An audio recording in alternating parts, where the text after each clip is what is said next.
Good morning students. हमने अपने हिंदी व्याकरण का फर्स्ट चैप्टर जो है को कंप्लीट कर लिया है। अब हम सेकंड चैप्टर पढ़ेंगे जिसमें है वर्ण विचार। वर्ण किसे कहते हैं ये हमने पिछले चैप्टर में पढ़ा था कि वर्ण भाषा की वह सबसे छोटी इकाई है जिसके खंड नहीं किए जा सकते, जिसके टुकड़े नहीं किए जा सकते। बच्चों, जब हम कुछ बोलते हैं तो हमारे मुख से कुछ ध्वनियाँ निकलती हैं, कुछ साउंड निकलती हैं। इन ध्वनियों को लिखने के लिए कुछ चिन्ह निर्धारित किए गए हैं जिन्हें हम लिपि कहते हैं। उदाहरण के लिए जैसे गाय शब्द है, ये दो ध्वनियों से मिलकर बना है, जैसे गा और ये। परंतु इन दोनों ध्वनियों में भी कर्म से आ तथा ए ध्वनियाँ मिली हुई हैं। किस प्रकार से मिली हुई हैं देखिए, जैसे हमने यहाँ पे लिखा गाय, ठीक है, तो गाय के अंदर जो गै वर्ण है उसके अंदर आ छुपा हुआ है। क्या छुपा हुआ है? आ। अगर हम उस गै में से आ को बाहर निकाल रहे हैं तो ये गै है, ये हमारा हलंत हो जाता है, ठीक है। उसके आगे हमारा क्या है? ये। तो ये में जब ए को बाहर निकाल देंगे तो हमारा ये हलंत हो जाता है। इस प्रकार से गाय शब्द जो है उसके अंदर गै में आ और ये में ए, तो ये चार ध्वनियाँ हैं। इन चार ध्वनियों से मिलकर हमारा गाय वर्ण बना है। और इन वर्णों को जो हमने अलग अलग कर दिया तो इससे ज़्यादा उसके टुकड़े नहीं किए जा सकते, इससे ज़्यादा टुकड़े नहीं किए जा सकते हैं इसके। तो अब ये भाषा की सबसे छोटी ध्वनियाँ हैं, इन्हें हम वर्ण कहते हैं, ठीक है। वर्णमाला, वर्ण के बाद आता है वर्णमाला। वर्णमाला तो हमने अपनी LKG UKG फर्स्ट क्लास से पढ़नी शुरू कर दी थी कि वर्णमाला क्या होती है। वर्णमाला में जैसे क ख ग आते हैं हमारे, इनको वर्णमाला कहते हैं। तो इसकी एक प्रॉपर परिभाषा क्या होगी वर्णमाला की? देखिए कि वर्णों के व्यवस्थित एवं क्रमबद्ध समूह को वर्णमाला कहते हैं। व्यवस्थित समूह क्या होता है? जैसे क ख ग न घ न, ठीक है, ये इसका व्यवस्थित समूह होता है कि क के बाद फिर च की लाइन आएगी, फिर च के बाद ट की आएगी। ये नहीं है कि च की लाइन आने के बाद च वर्ग की लाइन आने के बाद त की आ गई, फिर ये र ल व आ गया। ये इसका व्यवस्थित समूह नहीं है। व्यवस्थित समूह होता है क वर्ग पहले आएगा, फिर च वर्ग आएगा, फिर ट वर्ग आएगा, फिर त वर्ग आएगा। ये इसका क्रमबद्ध समूह होता है, ठीक है। इसको हम वर्णमाला कहते हैं। वर्णमाला में स्वर आते हैं जैसे ए आ ई उ ऊ री ए ऐ ओ औ। ये हमारे स्वर 11 स्वर हैं। उसके बाद अयोग वाह होते हैं अंग और अ। अंग जो होता है उसको अनुस्वार कहते हैं। अ के आगे जो दो डॉट लगे हुए हैं उनको हम क्या कहते हैं? विसर्ग कहते हैं। जैसे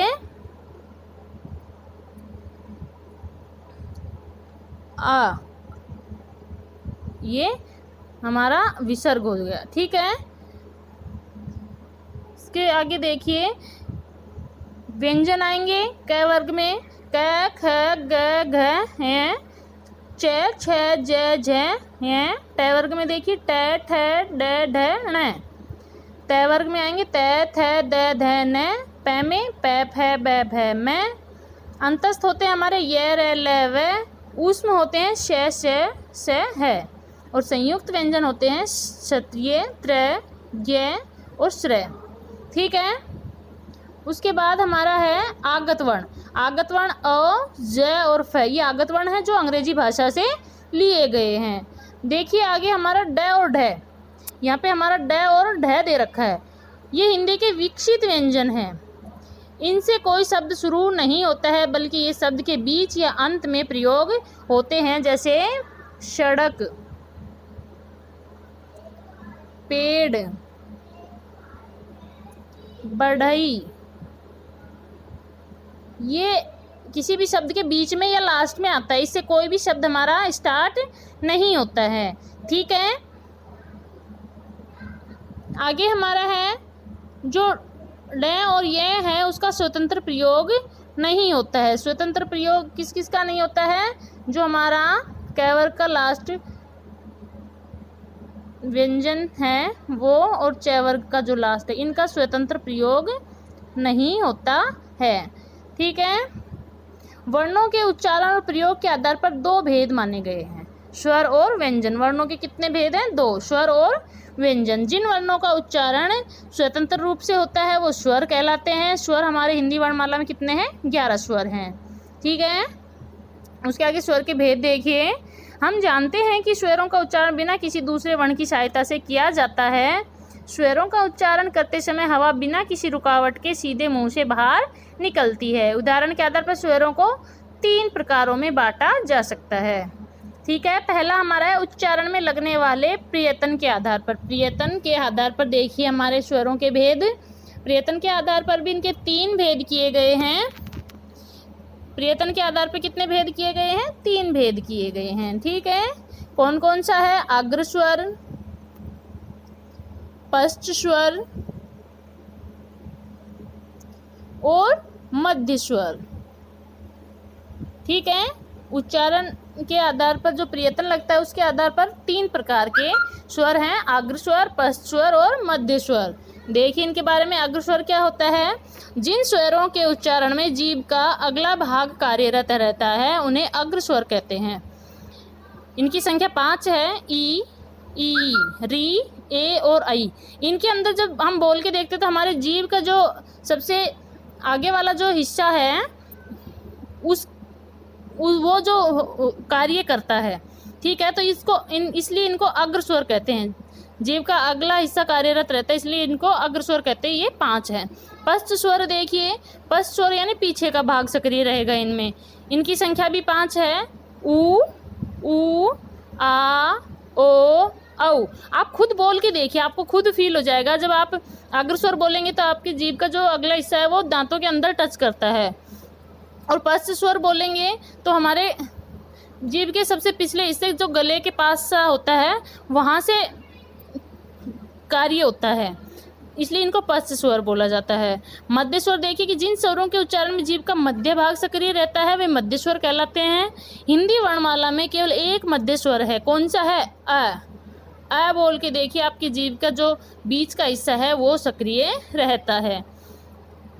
अगला देखिए हमारा उच्चारण में लगने वाले समय के आधार पर। उच्चारण में लगने वाले समय के आधार पर भी हमारे 3 भेद हैं स्वरों के। कौन कौन से? ऋसु स्वर, दीर्घ और प्लुत। ठीक है, ऋसु स्वर देखिए, जिन स्वरों का उच्चारण करने में बहुत कम अर्थात एक मात्रा का समय लगता है उन्हें ऋसु स्वर कहते हैं। ये 4 होते हैं, अ, ई, उ और री। इन्हें मूल स्वर भी कहते हैं। दीर्घ स्वर देखिए, जिन स्वरों के उच्चारण में ऋसु स्वरों से 2 गुना समय लगता है, 2 मात्राओं का समय लगता है, उन्हें दीर्घ स्वर कहते हैं। इनकी संख्या 7 है। आ, ई, उ, ए, ऐ, ओ, औ। इनमें थोड़ी ज़्यादा टाइम लग रहा है उच्चारण करने में, इसलिए इनको दीर्घ स्वर कहते हैं। प्लुत स्वर देखिए, जिन स्वरों के उच्चारण में ऋसु स्वर से 3 गुना समय लगता है उन्हें प्लुत स्वर कहते हैं। लिखते समय इन स्वरों के आगे ये सिंबल लगाया जाता है जिसको हम अवग्रह बोलते हैं। ठीक है, ये प्लुत स्वर में होता है। जिन स्वरों के उच्चारण में ऋसु स्वर से 3 गुना समय लगता है, जैसे ओम, हे राम, सुनो, लेकिन इनका प्रयोग अब नहीं होता है। ठीक है, उच्चारण में प्रयुक्त अंग के आधार पर 2 भेद हैं। कितने भेद हैं? 2। कौन कौन से हैं? निरनुनासिक और अनुनासिक। कौन कौन से हैं? निरनुनासिक और अनुनासिक।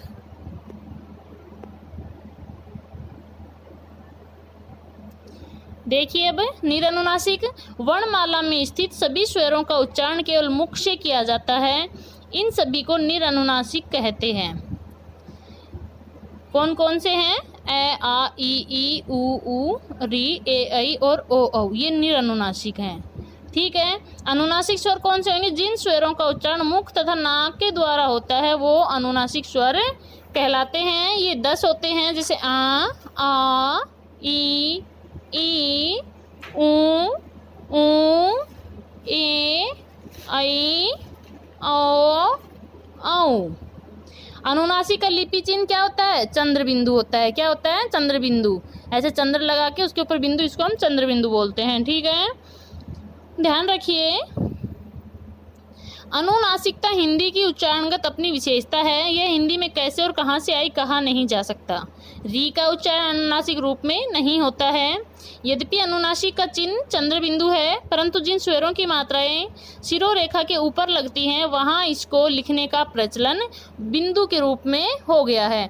यानी कि हम जब मैं लिखते हैं में, तो यहाँ पे चंद्र बिंदु आता था, ठीक है, लेकिन ये शिरोरेखा है, इसके ऊपर मात्रा लगने के कारण इसका प्रचलन अब बिंदु में हो गया है, ठीक है।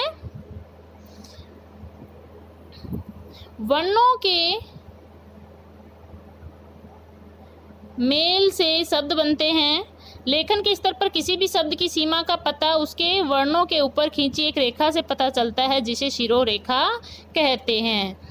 अनुनासिक का विशेष महत्व होता है क्योंकि अनुनासिक लगाते ही कई शब्दों के अर्थ बदल जाते हैं। जैसे यहाँ पे लिखा हुआ है हमारा सास। सास मीन्स क्या होता है, यानी कि जो बहू की सास होती है वो सास, और इसके ऊपर जब हम चंद्र बिंदु लगा देंगे तो वो क्या बन जाएगा, सांस। जो हम ऑक्सीजन के रूप में ग्रहण करते हैं वो सांस, ठीक है। इसी तरह आगे उंगली दिया हुआ है। उंगली यानी उगलना किसी चीज़ को, और उंगली यानी हाथ की उंगली। गोद, गोद दे रखा है, गोद यानी गोदी जो होती है वो, और इसके ऊपर बिंदु लगाने पर क्या बन जाता है, गोंद, जो चिपकाने वाली गोंद होती है, ठीक है। नेक्स्ट देखिए, स्वर का प्रयोग। आगे देखिए हमारा स्वर का प्रयोग।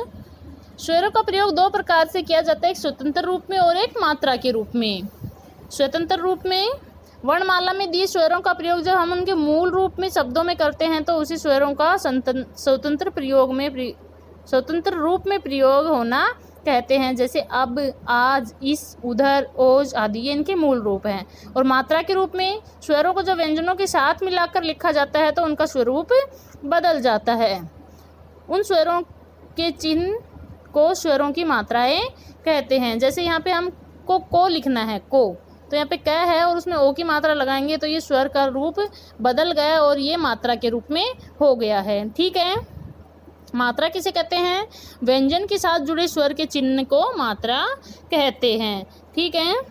प्रत्येक स्वर की अलग मात्रा होती है। ए ऐसा स्वर है जिसकी कोई मात्रा नहीं है, वह प्रत्येक व्यंजन में मिला रहता है। यहाँ पे एक सारणी दे रखी है जिसमें ए, आ, ई सभी की मात्राएं दे रखी है। उनको किस प्रकार से जोड़ा जाता है और जोड़ने के बाद उनका किस प्रकार से रूप बदल जाता है वो सारा यहाँ पे दे रखा है, ठीक है। ध्यान रखिए, र वर्ण का साथ ऊ तथा ऊ की मात्राएं बीच में लगाई जाती हैं। देखिए, जैसे हम क में ऊ की मात्रा लगाएंगे तो ऐसे लग जाती है, ठीक है। किसी भी वर्ण में लगाएंगे नीचे लगती है, लेकिन र जो वर्ण है उसमें ऊ की मात्रा ऐसे लगेगी और ऊ की मात्रा ऐसे लगती है बीच में, ठीक है। शब्दों में मात्राओं का विशेष महत्व होता है। मात्रा बदलने से कई बार शब्द का अर्थ बदल जाता है। जैसे यहाँ पे हमारा है सूना। क्या है, सूना। सूना यानी होता है वीरान। क्या होता है सूना यानी वीरान, ठीक है। और सुना, जब छोटे ऊ की मात्रा लग जाती है सुना, सुना यानी होता है सुनना। क्या होता है, सुनना, ठीक है। इस प्रकार से मात्रा चेंज करने से शब्दों के अर्थ बदल जाते हैं। आगे देखिए, अयोगवाह है। हिंदी वर्णमाला में दो वर्ण अ और ए अयोगवाह हैं जो क्रम से अनुस्वार तथा विसर्ग कहलाते हैं। इन वर्णों की स्वरों के समान मात्राएं तो हैं, परंतु इनका उच्चारण व्यंजनों की भांति होता है। इसलिए ये दोनों न तो स्वरों में आते हैं न व्यंजनों में आते हैं, बल्कि इन्हें अयोगवाह कहा जाता है। अनुस्वार देखिए, अ वर्ण अनुस्वार कहलाता है। इसका उच्चारण करते समय हवा केवल नाक से बाहर निकलती है। इसका उच्चारण न या मैं के समान होता है। स्वतंत्र रूप में अनुस्वार का प्रयोग कम होता है, जैसे अंडा, अंश, अंकुर आदि। यह अधिकतर बिंदु के रूप में प्रयुक्त होता है, इसे बिंदु कहते हैं। हमने वर्णमाला में 5-5 व्यंजनों वाले 5 व्यंजन वर्ग पढ़े थे। इन वर्गों का अंतिम अर्थात 5वां वर्ण पंचम वर्ण कहलाता है। पंचम वर्ण जब अपने अरहित रूप में अपने ही वर्ग में किसी अन्य वर्ण के साथ जुड़ता है तो उसका रूप बदलकर बिंदु हो जाता है। जैसे देखिए, यहाँ पे दे रखा है हमारा क वर्ग का दे रखा है, तो यहाँ पे पहला ही देख लिए, जैसे अंक है, ठीक है, अंक इस प्रकार से बिंदु है। तो ये कैसे लिखा जाता है? क वर्ग का 5वां वर्ण आएगा यहाँ पे अंक। ठीक है, इसको जब हम बीच में से हटा देंगे, ये अ वर्ण से रहित है, इसको फिर हम बिंदु के रूप में लिख देते हैं। इसी प्रकार से च वर्ग का मंच देखिए, आगे ट वर्ग का घंटा, त वर्ग में संत दे रखा है, प वर्ग में पंप, गुम्फी, तंबू आदि। ठीक है, किसी शब्द में बिंदु किस वर्ण का प्रतिनिधित्व करता है यह जानने के लिए उसका अगला वर्ण देखते हैं। कैसे देखते हैं? यानी कि यहाँ पे हमने जैसे गंध ले लिया, क्या ले लिया? गंध, गंध शब्द। ठीक है, तो ये किस वर्ण का प्रतिनिधित्व करेगा? यानी कि आपको कोई ये कहे कि यहाँ पे बिंदु हटा के यहाँ पे हमें बीच में वर्ण लिखना है। क्या लिखना है? वर्ण लिखना है। तो हम इसको बिंदु न और मैं का प्रतिनिधित्व करता है, 5वें वर्ण का करता है, तो हम यहाँ पे गंध लिखेंगे। ठीक है, गंध। किस प्रकार पता चला कि हमें यहाँ न आएगा? क्योंकि हमने इसका अगला वर्ण देखा ध। ध जो है वो त वर्ग में आता है, और त वर्ग का जो अंतिम वर्ण है वो क्या होता है? न होता है। ठीक है, क्या होता है? न होता है। जैसे संभव, जैसे हमने लिया संभव, संभव, तो हम यहाँ पे भी न लिख दें तो क्या सही होगा? ये संभव। ये सही है? नहीं, ये बिल्कुल भी सही नहीं है, ये गलत है। कैसे पता करेंगे? यहाँ पे भ वर्ण आया है जो प वर्ग का है, और प वर्ग का अंतिम वर्ण क्या होता है? मैं होता है। क्या होता है? मैं। इसलिए यहाँ पे हमारा आएगा संभव। ठीक है। विसर्ग, विसर्ग अर्थात संस्कृत शब्दों के साथ प्रयोग किए जाते हैं। इसका उच्चारण है के समान होता है। इसका लिपि चिन्ह इस प्रकार से है। उदाहरण जैसे दुख, अतः आदि। ठीक है, आज का चैप्टर हमारा यहीं फिनिश करते हैं, आगे का कल पढ़ेंगे। धन्यवाद बच्चों।